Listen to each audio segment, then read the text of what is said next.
Hey everybody, welcome. I'm Daniel G. Garza, and this is a very special episode of Putting Together live stream. It is Wednesday, Wednesday, May 24th, 2023. And for those of you that are used to watching us on Saturdays, yes, we will have a show this Saturday, but we're bringing a special episode today for you guys. For everybody who's watching us on Facebook, LinkedIn, and Twitter, do us a favor, share this on your page so that other folks can watch along with you.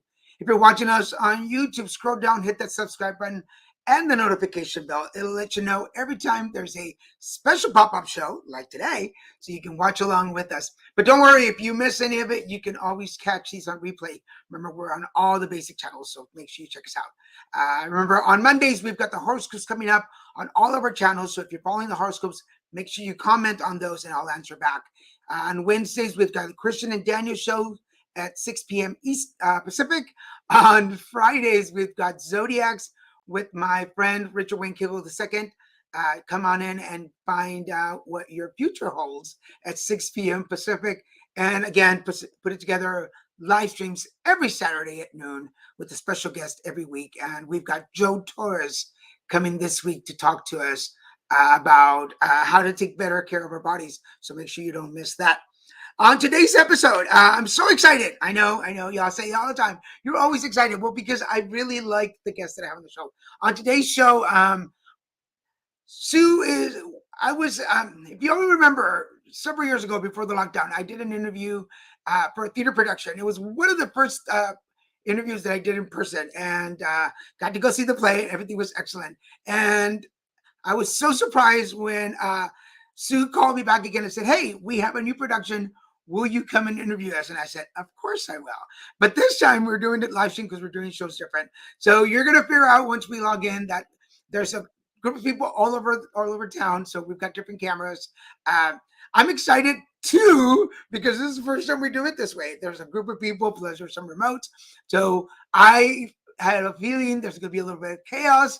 But I want you guys to pay attention because this is a really cool play, and I want you to go see them. So before we bring them on, I'm going to give you their bios and talk about them a little bit. Get my glasses on. Soo Chyun is the founder, director, writer, and composer of the Ezekiel Drama Ministry. She has received critical acclaim for directing and writing the musicals Maron Doll and Son of Man, as well as the fusion dramas Salome and The Mystery Returning Home, and the short film Maron Doll. Sue is also a creative director at Digital Room LLC. Now, I have a group of actors, so I'm going to give you all of their bios, and then we'll bring them in all together. Constantine, oh my God, I should have asked him before. Constantine, forgive me for butchering your name. Malayas, I'm going to say that's right. Recent credits: writing, producing, and starring in last year's Hollywood Fringe rave musical comedy, The Legend of DC, Colorado. Also portrayed the Squire in the film Take House with Christopher Lloyd. Over 10 years of experience in New York City Shakespearean productions, training NYU, Tisch and Rada, and more. Jesse Radenor, I really should have asked the last names before this started. This is 101 hosting, folks. Jessie is an architect turned actress who recently relocated to LA from Hawaii to pursue her passion of acting and goal to create a better, more connected, and empathetic world through innovative storytelling. She's a Lee Strasberg Theater and Film Institute alumni and has studied a variety of techniques, including the method, Meisner, and improv. To learn more about her, go to jessiereitner.com. Anton Nassif is a highly trained Los Angeles-based actor and has appeared in over 40 films. This is his second Hollywood Fringe Festival, having performed in The Irish Curse in 2021, which was nominated for four Robbie Awards. When he's not acting, Anton enjoys having a delicious cup of single origin coffee and playing the guitar. Anton, let's go grab some coffee. Nicole Provencil, actor, dancer, and singer. Nicole performed for a decade in NYC before moving to LA in 2019. A lover of comedy and playing outlandish roles, she collaborates with writers, directors, choreographers, actors, and musicians on countless projects. Lifelong dancer and singer who is currently producing her original music whilst filming the music video to match. We have to learn more about that. Erin Park. Erin recently took a leap of faith to pursue her passion in acting, having always had a love for the performing arts. The LA-based actor is incredibly excited to join Cadenza. She wants to thank her amazing family and friends for their constant love and support. Tony Kim. Tony Kim is so very excited to be in Hollywood Fringe this year with Cadenza. Thank you for your time and support. Please follow him on Instagram at Tony Kim Time to see his latest projects. And Cameron Chun. Cameron Chun is a versatile LA-based writer experienced in UX, film, stage, video, games, marketing, and short stories. Cameron, you need a hobby. He values understanding his audiences and empowering ideas, whether his own or those he collaborates on. He's thrilled to make his stage writing debut with Cadenza and grateful for the talented cast. Wow, this is a really cool cast. So with that, let's bring them on to the show. Hi, folks. Hello. How's everybody doing? Now, I'm going to say again, forgive me for butchering your names. You got mine right. So I already got the first comment, like, butchering your names. So yeah, there you go. Everybody's a critic. How's everybody doing? Awesome. Right. Yeah. Thank you. Okay, for theater people, you're awfully quiet. Everybody good? Everybody having a good Wednesday? Yay! So, Sue, it's a pleasure to see you again. I've been following you since we first met several years ago and got to interview you. You are so creative. Your ideas are so fresh. I remember watching the first two plays that I saw you direct. Start telling us about Cadenza and why you picked it. I think Cameron should explain it because he's the writer, and I'm just merely directing it. So I'll just have him talk about Cadenza. It's a 50-50 sort of level of control. But anyway, so Cadenza is sort of like the result of, should I explain the synopsis first or the reason why I made it? However you want. Yeah, okay. I'll start with the synopsis, It's about 4 criminals who are put in a rehabilitation test. It's like a deadly one overseen by like one sort of villain or whatever, but they don't remember what they did. So they're being judged and punished for this crime they have no recollection of. So it's they have this promise that they can go back to being average citizens, but the longer they stay in these tests, the more they realize about themselves and how they turned out that way. There's definitely more to it. There's some themes about like how we judge people and how we punish based on like sort of our objective and subjective sort of views of like people that we don't know as like spectators. I can't really say much more than that because obviously it's like a mystery, so I don't really want to like spoil that element. But the reason why I made the play was because it was like a result of several discussions I've had with family and friends about how I see criminals and just people from the outside. You know, we read about like bad people on the news every day, just sort of like atrocities that happen like all the time, but we don't really have any sort of connection to them. We don't know them as people. We don't really know how they got that way. And we don't really know the exact factors that led people to do that kind of thing. And I feel like there's always this sort of weird, like upright, sort of high and mighty feeling that people get off of judging others by saying that they're bad and, you know, I'm comparatively better than them. And there's no real clear answer as to how we should like punish these people, because obviously bad people need to be responsible for what they did, but we also can't let it slide. But we have to like consider so many other things. And it's a very confusing topic, and that's why when I'm trying to discuss it in my mind or with other people, I've always held a very neutral stance, and this is sort of the result of all those conversations kind of coming together. Gotcha. And if for anybody who follows politics and what or criminalization, there's always, it's not balanced. The criminalization across the country is not balanced. So it's a really interesting topic to come along, to bring up, especially in a play where people can walk away with their own version of it. Does that make sense? Yeah. Yeah. It's definitely also a huge point that the people that we're watching are established criminals who have done very bad things. And I know that we can sort of excuse by saying that's not them because they lost their memories or whatever. But the fact of the matter is that we're watching these criminals and we're meant to sort of like them and sort of see like their bad sides. But we're wondering, do they really deserve to be in something this sort of like evil and just kind of like horrible? Like, should they really go through something like that no matter how bad they were? That's the kind of idea I want, just from the basic premise itself. Gotcha. Yeah, because I'm even thinking right now, like if you go to prison for something horrific, and you develop Alzheimer's or dementia, and forget, are you still a criminal? Are you still? Would you still? A little bit of thought for the audience out there listening. We do have the first question. People want to know, where are you, Al? Where are you located? Oh, we're in Los Angeles. This is my house, and yeah, everyone's house right now. And Nicole and Aaron? Los Angeles. All right, cool. All right, cool. So let me go back to Sue for a second. So as you find this play, when they come to you, the camera comes to you with the play, what was your approach to wanting to direct it? Were you attached to it right away? Did you have some questions about it? Well, I didn't have a choice because Cameron's my family. Familial obligation. Yeah, no. Like when I first read the script, and I was like very attached to it because it talks about people who doesn't have any memory of what they've done. So they're just sort of like normal people, like you see every day, but they did something really bad. So this technology in the script is like erase the bad part of them, and then can they be turned bad? So that concept was like really interesting for me. So like in the beginning, when you see the cast on stage, you're gonna see just normal people, like everyday Joe, like a teenager who's like really spontaneous and like really cute old lady. But it's just hard to imagine that like if you put yourself in that situation, would you turn bad? Would you do the bad stuff?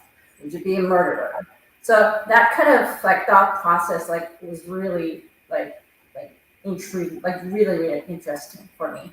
Yeah. So it's really fun to direct. It's a really good story, Synopsis, and like there's a lot of twists and turns and like really surprising ending. But yeah, it's really fun directing this. Cool. So there you go, folks. If you want to make it in Hollywood, work with your family. There's a hit right there. Get your family to work on your projects. That's a good way of doing it. So for the cast, if you don't mind, I'm going to go back down the list of names and introduce you personally one by one. And if you don't mind telling me about your character and what attracted you to your character, is that okay? Is everybody okay with that? Yeah. Yeah. Cool. All right. So let's go with Constantine. How you doing? Hello. Yeah, I'm Constantine. I'm playing a guy named Aaron, and I guess what's attractive to the role is, what's interesting about this play is we don't remember anything. So I don't know. You don't know. So what's cool is like you're kind of just experiencing that the show without knowing really much about yourself. So it's an interesting character to you're discovering stuff as the play. I'm discovering with the audience at the same time, because I have no idea. I don't know anything about myself, because our memories have been erased. So it's an interesting kind of thing that, when you learn stuff, I learn stuff at the same time. And he's, they're all troubled people. They have some stuff going on, but it's all about, morality and judgment and forgiveness, stuff like that. It's an interesting concept and script. We have a couple of questions on the board, but I'm going to wait till the introductions and then I'll ask them. And Constantine, could you pronounce your last name for us so that I don't mess it up? You were really close. That's how you say it in Greek. It's Malachias. Thank you. I was there. I was almost there. All right, cool. You said it with a Greek accent, so you were right. I won't get voted off the hosting list of names. All right, cool. Thank you, Constantine. Jesse. Hi, I'm Jessie. I was immediately attracted to this play because of the things I've already talked about. The morally gray area makes you challenge your views on ethics, on forgiveness, on redemption. And then specifically my character, I played the overseer, the one who is the administrator of the trials. my memories have not been erased. So, yeah. I think I was interested in exploring what makes a person evil, per se, as the antagonist of the story. I think it's really interesting to think about, like, what about your past and history makes you the way you are, and what things are fueling you and driving you in that sense. I don't want to give too much away, of course. But similar to these other characters, I think my character is also someone that challenges the audience to relate to sort of see themselves in, even though they may not be the most likable character. So I'm excited for everyone to kind of see that. Yeah, that's Cool. I find it a very powerful character. Like, you know. Like, you know. Yeah. Yeah. Yeah. She knows I more know than them. Yeah. You go, girl. For sure. They tell me, they just told me I didn't pull up full Travolta on you guys.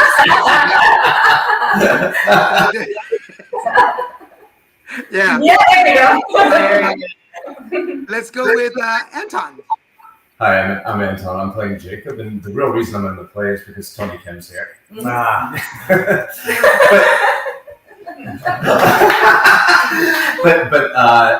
what interested me in all these characters is the sense that their memories have been erased, and it's like the subconscious is still there, and like what happens if did you really lose all your memory, or just something like kind of eke out of the subconscious, you know?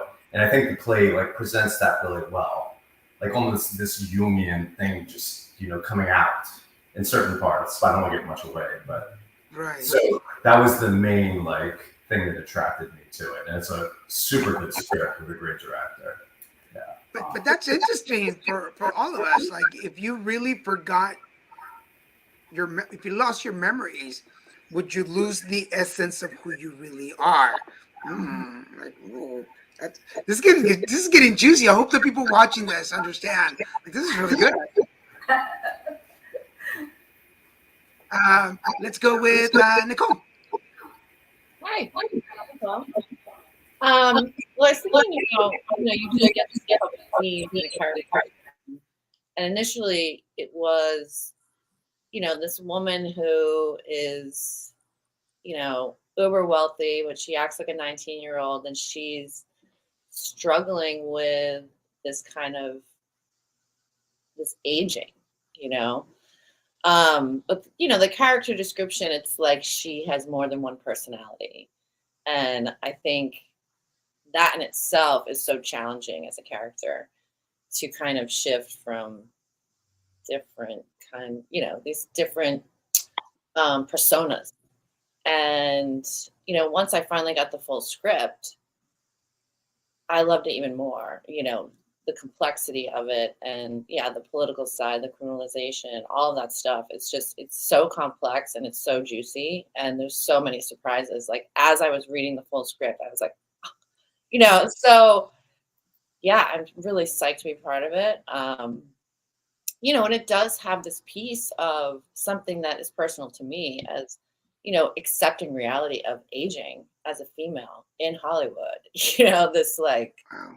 Navigating that. Cool. And as an actor, I find it really cool when you have a character that allows you to flow from one personality to another. I mean, it just gives you so much room to play. It's like being in a jungle. It's like being in the park and going from the swings to the seesaw, the swings to the seesaw. Does that make sense? Yeah, it's really fun. Excellent. Thank you for sharing that. I'm getting really excited to see this play. Erin. Hi, I'm Erin. I think similarly, like everyone else said, the premise of like losing your memories and then being put in a situation where you're pushed to your limits is what intrigued me.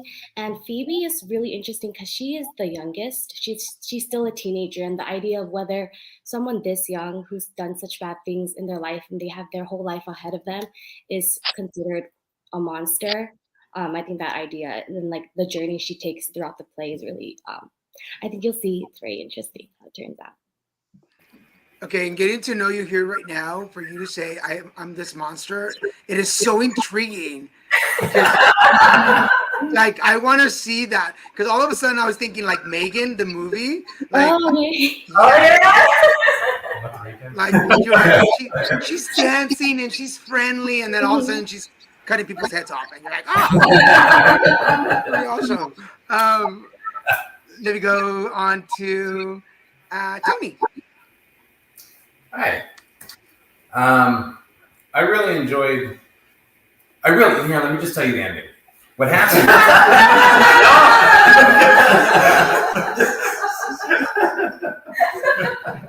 I played actually two characters. I played John, who helped design the test. Is that correct? Yes. He helped design the test, and his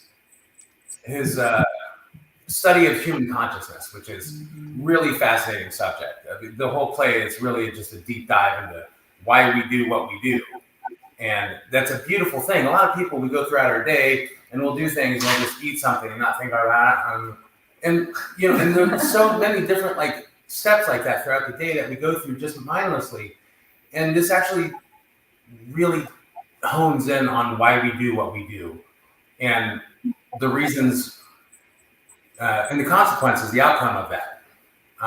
My character, he has a really beautiful arc on really just being just a gung ho.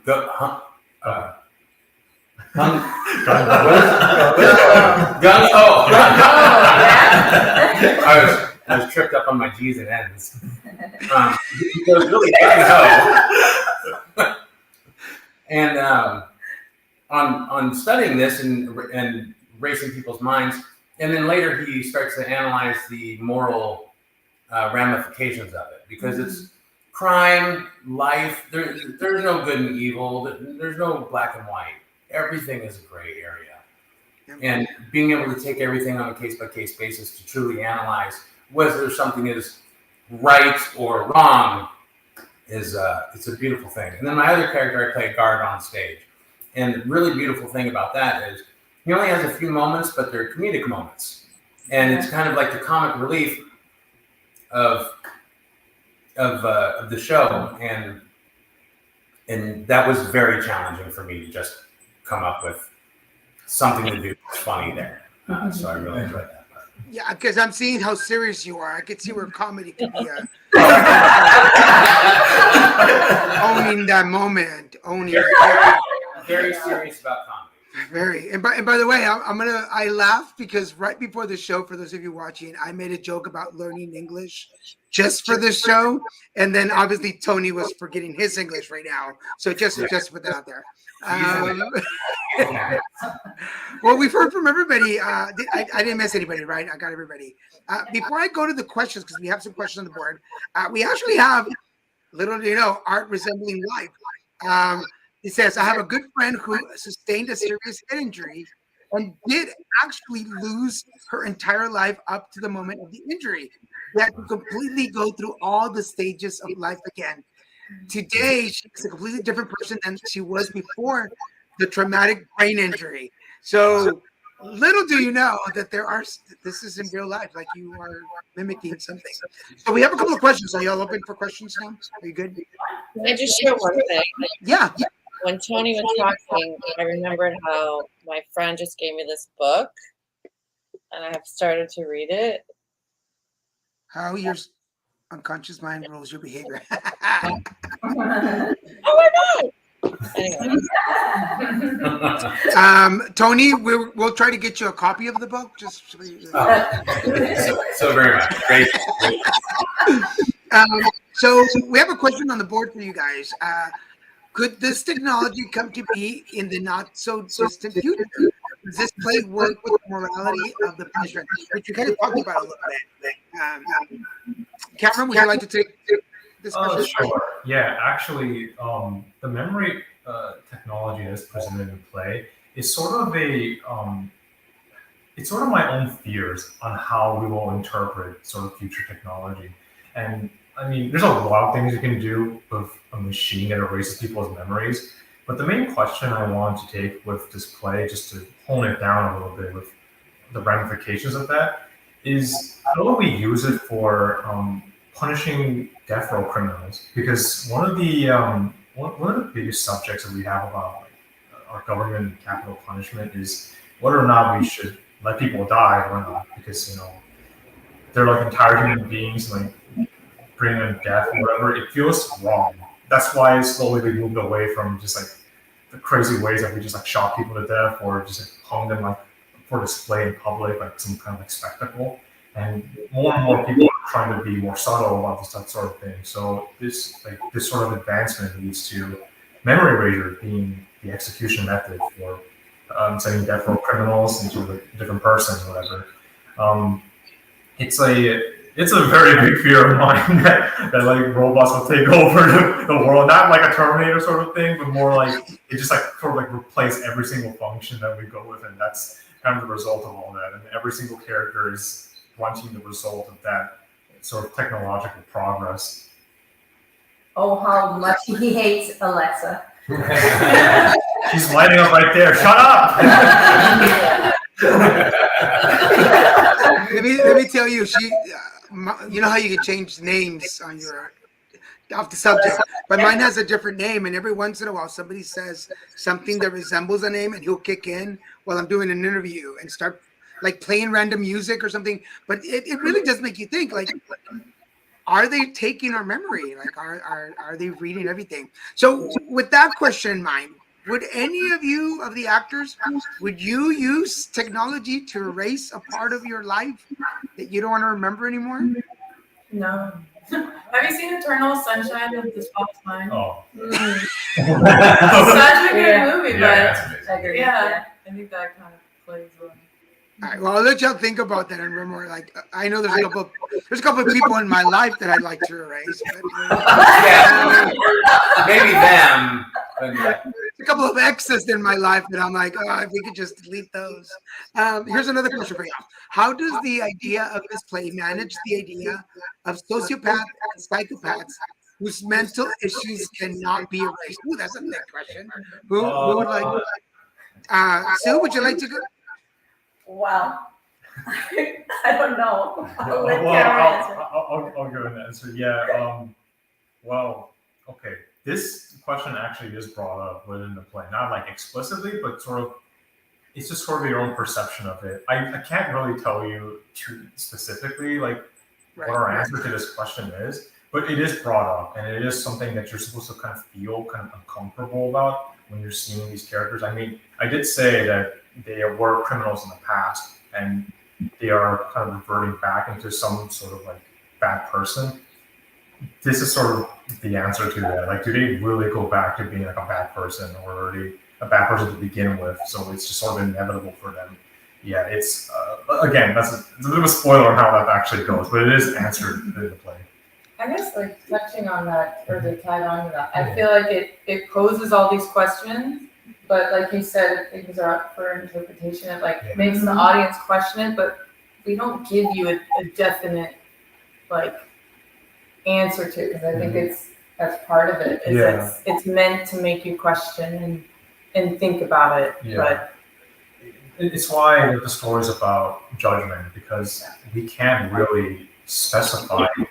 We can't just like reduce someone down to just being a code or whatever. Maybe that is what humans are. Maybe we are just a bunch of codes just made by a bunch of flesh or whatever. Maybe that is true. But I don't think we have that answer yet. And while we don't know that answer, I feel like we should not just act so arrogant about how we treat other people and other things that we don't know about. Gotcha. Well, I want to talk to the cast a little bit, because you, having been in plays, I understand. Like, you read this over and over. Your character starts getting in your head. Has anything shifted for you personally as you've been rehearsing the play?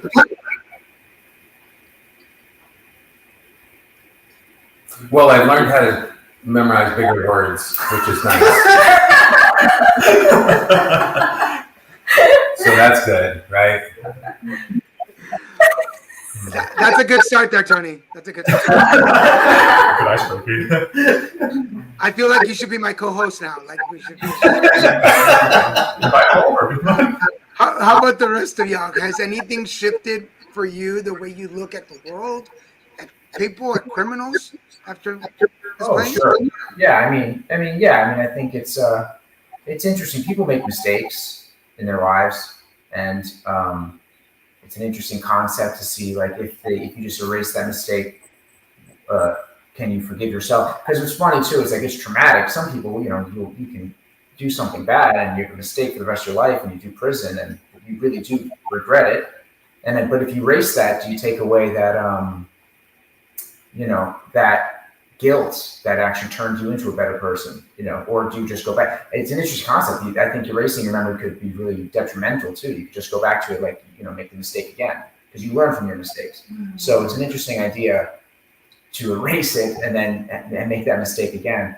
But the idea too of erasing stuff could be really good for traumatic experiences. I think this kind of technology, and maybe the sequel could be about people who have PTSD. Because I think that's where this technology could really be super, super beneficial. I don't know. That's just a thought. I hadn't really thought about that until right now. Well, they to jump in on that, they had a study just came out a couple of days ago. They actually found the particle or the chemical or something like that actually triggers the retention of memory. This was just found a few days ago, or at least I read it a few days ago. That's interesting. So if they could isolate that and move around, that's a weird thing. Mm-hmm.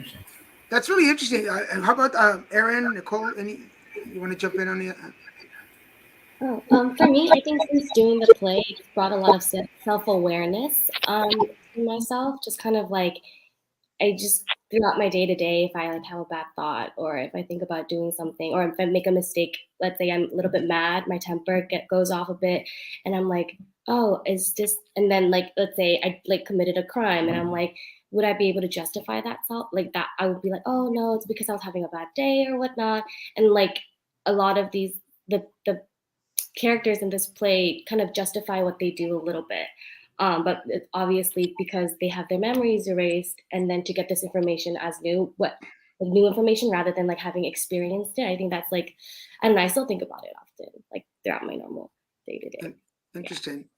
Nicole, I don't want to leave you out. Did you want to add anything to? I think for me, it's just actually less to do with the play and more to do with the fact that I'm doing a play. Like, I haven't done theater since I've been in LA. I've just been in a lot of transition, and it's kind of this like really coming into my own of like really what I'm meant to be doing and doing more of that. I'm gonna get choked up.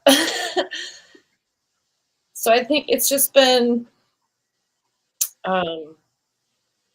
cathartic to be back doing this again. Excellent. Well, that's awesome. I mean, it shows passion. It shows that you care about what you do. That's awesome. Thank you. We have another question on the board for you guys. As actors, how did you prepare for your roles in a play that deals with such provocative subject matter? I mean, Tony learned English for it, so we're glad he did. I learned big words. So Two syllables. I apologize. Did any of you go through any special preparation? Yeah. So I'll talk about it a little bit because I'm still in the process of it. So I think one of the things I've done is try and create the before character and the murders, and then just stuff that down. I'd still like kind of on this place where it's just out, and I'm trying to get it to the level where it's just completely buried. You know what I mean? Like how you would bury like a part of yourself, like we all do, right? So creating that person and then creating the person after that only remembers this idyllic version of themselves, So just creating all these different memories. Interesting. Anybody else? I think for me, it's interesting. One thing I've enjoyed doing, I guess, is sort of the research side of like looking into behavioral sciences and just researching a little bit more on that. I think as the overseer, I'm also a scientist in this. Being the one who's coming up with these trials and examinations, I wanted to, as an actor, actually sort of understand a little bit of that process and what my character would be doing. I think it's also a very dark place that the overseer is in, so that's been interesting to get into, but also, I don't know, it's been fun doing rehearsals with everyone and getting to know everyone. And there is a little bit of a disconnect, I think, between the overseer and all the other characters, obviously. So that's been a fun challenge to explore as an actor. It's just very fun creatively. Now, I understand Erin has to leave us early, but we're so happy that you were here. Thank you for joining the show, and we look forward to seeing you on stage. Bye. Thank you for being here. Okay, now we can talk about her. Oh my God.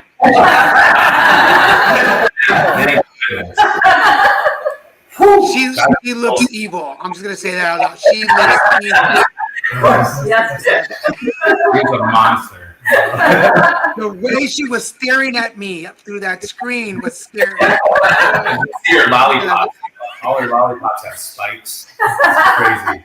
I'm gonna have a nightmare tonight. No, but I think that's it's such a cool question because sometimes the audience doesn't understand the complexity of getting into a character, particularly when you have to do it live on stage for people and convince people watching you that you are this criminal that forgot everything.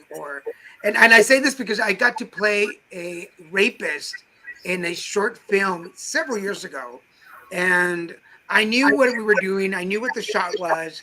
We got there. We did the scene, and when we were finally wrapped with that part, I had to go to my car to disconnect, and I bawled in my car. I was just crying in my car at the idea that I could physically do this. Does that make sense? Like I knew that mentally it was not in my genes, but that my body, when the director yelled action, that my body knew exactly what to do. That was scary. So for something where you're playing criminals, where do you go to pull that out? Does that make sense? Well, what's really interesting about it is that we don't have our memories, like I said before. So it's like you don't really, we don't know. It's not really, it doesn't really apply. That's crazy. That's right. Until like as you're learning and you're like, everyone's in kind of in denial that that's their thing. So it's like it's a weird and interesting concept that we're being told that we're criminals, but we don't believe it. You know what I mean? We don't have, and then slowly these small tendencies and little things come out. But it's it's interesting how it. So approaching it is really it's a little different for this because we don't have anything to because we don't it's not there. Well, that's a good segue for the next question that's on the board for you guys. Is the concept of being told you did something horrific after having the memory removed simply cruel?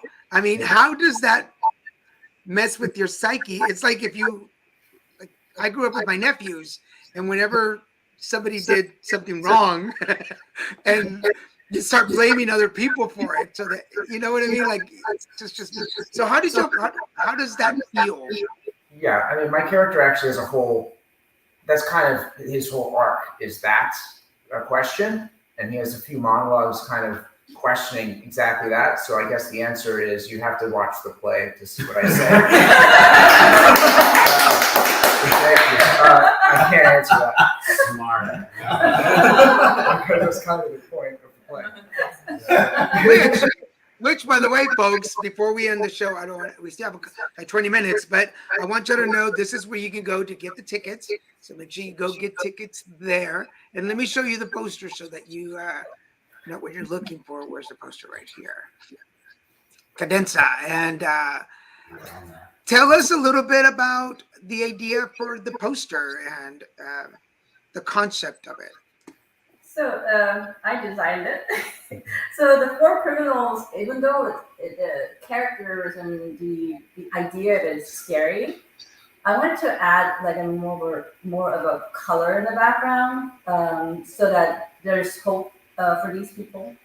And those four or the four criminals, four trials, and there's one chosen. So the simple concept, I just wanted to convey like an iconic image associated with the typography, the font, because if you look at it closely, the cadenza is like hanging on the chain, and there's the handcuffs associated to it. So how could like human judge another human? Do they really have the right to do that? So that was the whole concept of the poster. And I like the tag at the bottom: 4 sitters, 4 trials, 1 chosen.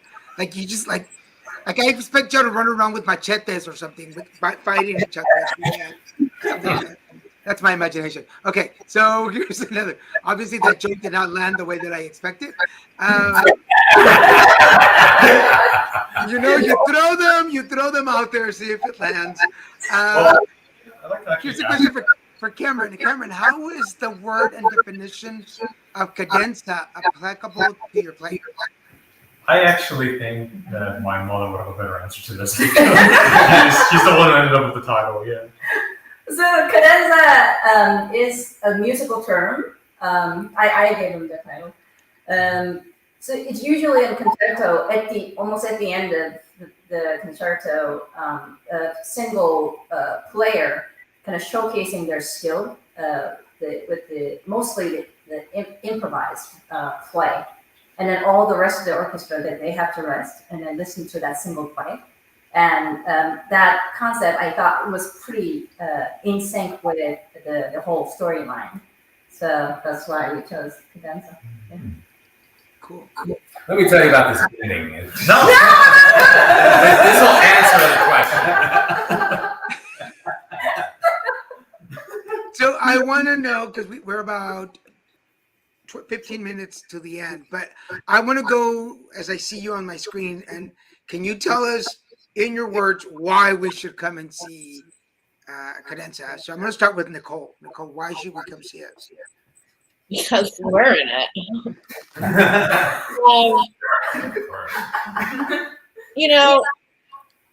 First of all, I mean, theater is one of the best things in the world that people can go to, and it's not just entertainment. It's thought-provoking. It's opening people's minds, getting people thinking. And, maybe it'll lead to some positive action. Who knows? But, this show will take you on a ride, and it'll surprise you, and you'll be maybe freaked out. Maybe you'll be scared. Maybe you'll be in shock. Yeah. Who wouldn't want that? I dig that. I'll go see that for that. I'm going to go with Tony. First of all, this is a very knowledgeable and friendly cast and crew.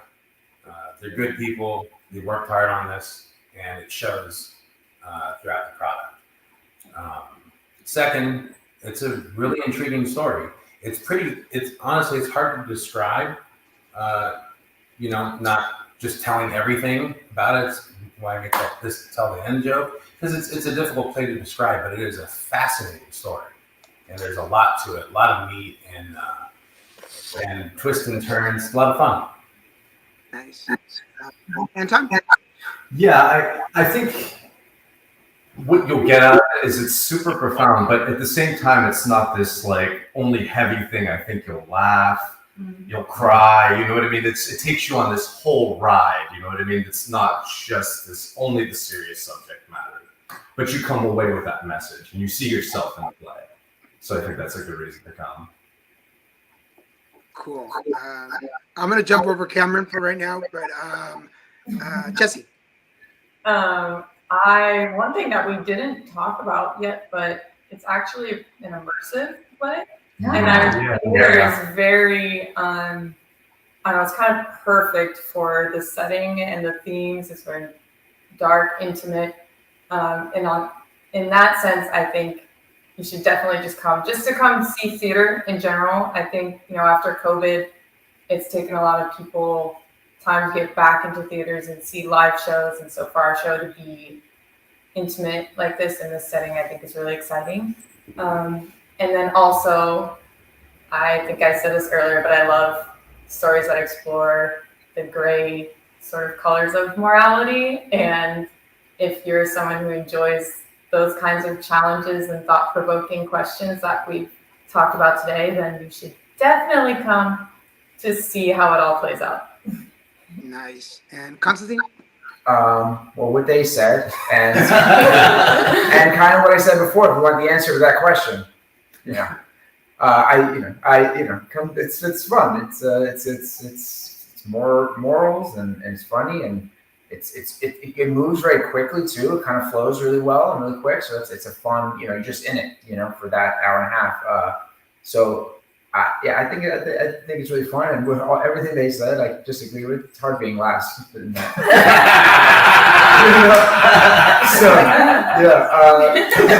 But I think the answer to that question is in there, so come for that. And before we round up, we still have about 15 minutes. But Nicole, thank you so much for being here. I know you have to run. So appreciate you. We look forward to see you on stage. Be good. That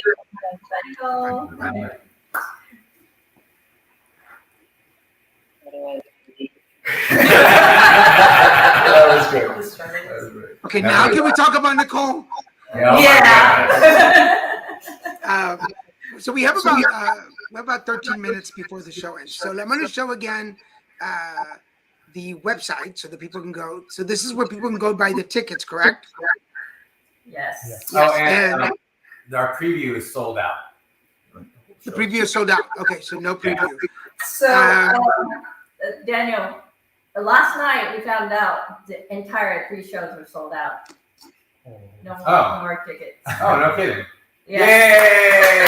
We did it. Well, I could go now. However, we are planning our October extended show, and there might be an encore show during July. So we're not finishing off after Fringe, so it will continue. So if there's an audience, we'll just keep playing this beautiful play. So yeah, just please come, whatever that is. I hope you, because I haven't bought my tickets. So I need to go see it.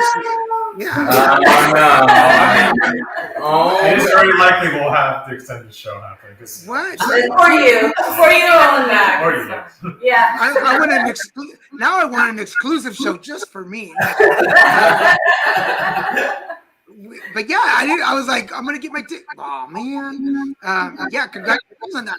Well, congratulations. Thank you. Since wash hands, but it's the clapping. Just so in the last couple of minutes, what's next? Like, you're gonna run the show. What other dreams do you have in the works? So you saw our previous project, Maron Doll was originally stage play. Yeah, you cried like fucking. By the way, for anybody watching, and if you missed that one, crying, like it was so good, so good. And then we happened to turn that into a short film. And then that project took long because of the pandemic. And I'm thinking about making this into a full-length film. I don't know when that's going to happen, but that is definitely in our plan. Cool. All right. So let me know where to send my resume. Because I want to know that. Yeah, of course. As I was looking at the actors list, I was like, I don't see any Mexican flavor here, so we need a little Mexican there. Just throw it out there. How about for the rest of the actors? Tell us a little bit. We have a little time. Tell us a bit more about your career. What do you want to work on? Where are you headed? This is my first play. Yeah, so I'm very excited. I previously was an architect and then Yeah. started acting on the side in Hawaii. And then came here last summer. And yeah, I mean, COVID kind of put a halt on any acting in person and very small sets for the things that I did do. So this is my first in-person live action experience, and so I'm very excited about it. Welcome to the world of acting. So for anybody out there that's watching, what pushed you to want to do this? This specifically or acting? Acting, yeah. Acting. I had always kind of wanted to try it. It's such a cliche thing to say, but it's true. And I think I was unhappy creatively where I was at and what I was doing. And I just decided to give it a go and just take a class and see how it was. And next thing you know, I just found it was bringing me a lot more joy and reward than anything I was doing at the time. So I decided to just pursue my passions and go for it. Nice. I think sometimes it's hard for people to go after the things that they want to do because there's, pressures to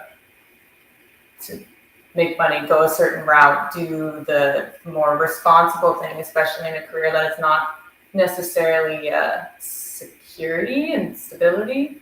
But at the end of the day, I think your happiness is what's most important. And once you follow that, doors will open and you'll find your way. So It's awesome. Yeah, because in my coaching program, I teach a small workshop on manifestation.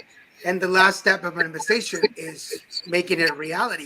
And so many, and I'll say us, so many of us, when the reality of taking that step is right in front of us, sometimes we either turn back, chicken out, sabotage it.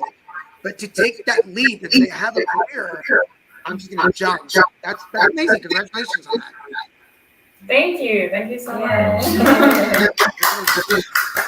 And the last question I forgot to ask you too, as you were prepping to direct it, what was your idea? What was the beginning concept, and did it end that way? Mm-hmm. So, like what I told the cast is that we want to show our normal selves because I want the audience to see them and then connect with what they portray on stage.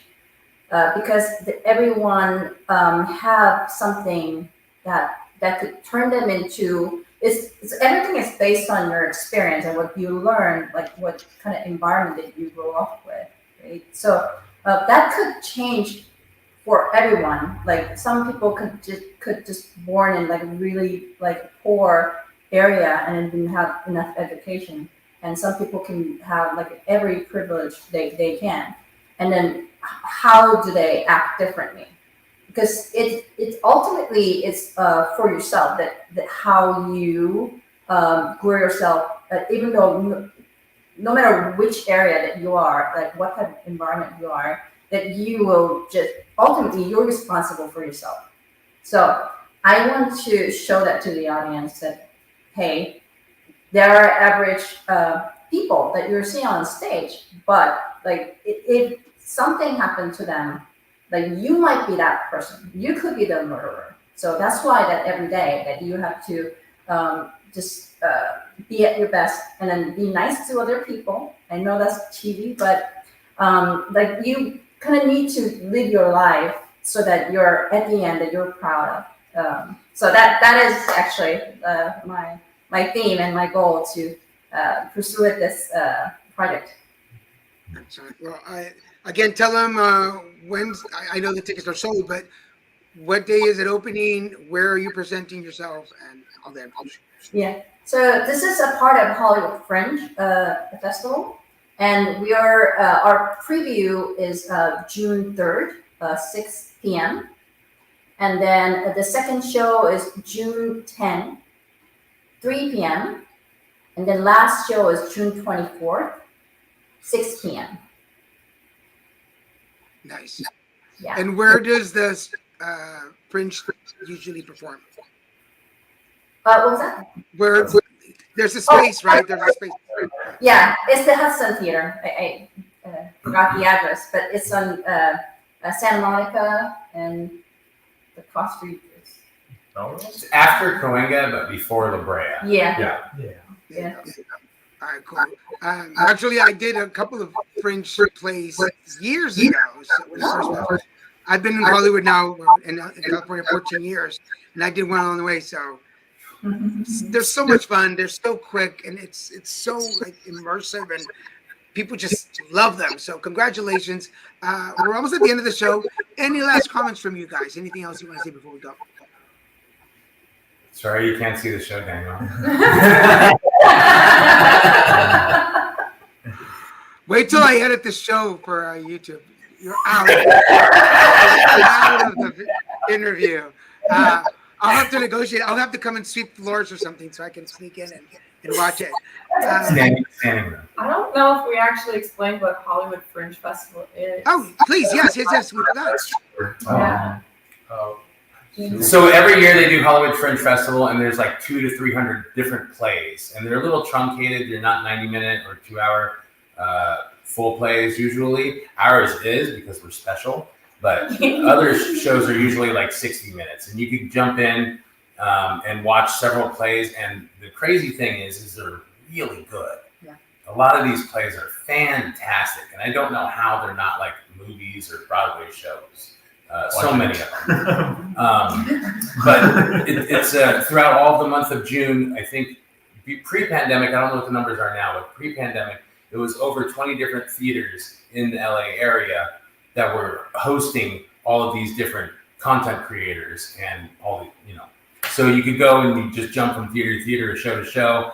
Some theaters would have 8 different shows in one day, and you could just watch a bunch of plays. And it's a great place to meet a bunch of creative people, get to know each other, watch each other's shows. It's a fantastic community. I love being a part of it. Yeah, it's basically like for a bunch of theater actors or producers that will just come together, give each other knowledge, help promote each other's shows, and it's just a really great resource for like anyone who's trying to get in, because they kind of tell you like everything really. I guess marketing, that's still kind of up to you, because if you want to promote your show, you have to be unique yourself. And it is a bit of a competition, obviously, but they are generally a lot of resources, a lot of people who are willing to help you out. There's a lot of like meetups. You can meet so many creators just to hear their input, and it's just very fun, just discussing your own stories and your ideas with other people. It's a great time for anyone who does it. For anybody who's not familiar with them, go check them out. This is just the direct line, HollywoodFringe.org. Go check out the website. You'll get more information. You'll see what's on the lineup. See if there's any tickets left. Find a scalper. I don't know. Find somebody. Well, I'm going to put you in the green room. Thank you so much for being on the show. I still appreciate it. Thank you, Daniel. Let's say goodbye to everybody, and I'll be back for you guys in just a second. For everybody watching, thank you so much for catching this special feature of Put It Together live stream. We're so glad you joined us.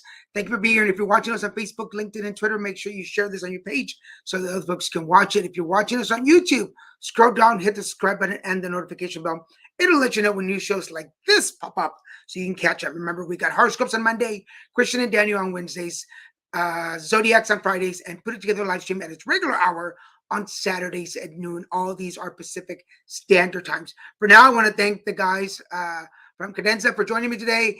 And thank you all for joining us. And hey, Put It Together. We'll see you next time. Find my video and bye-bye.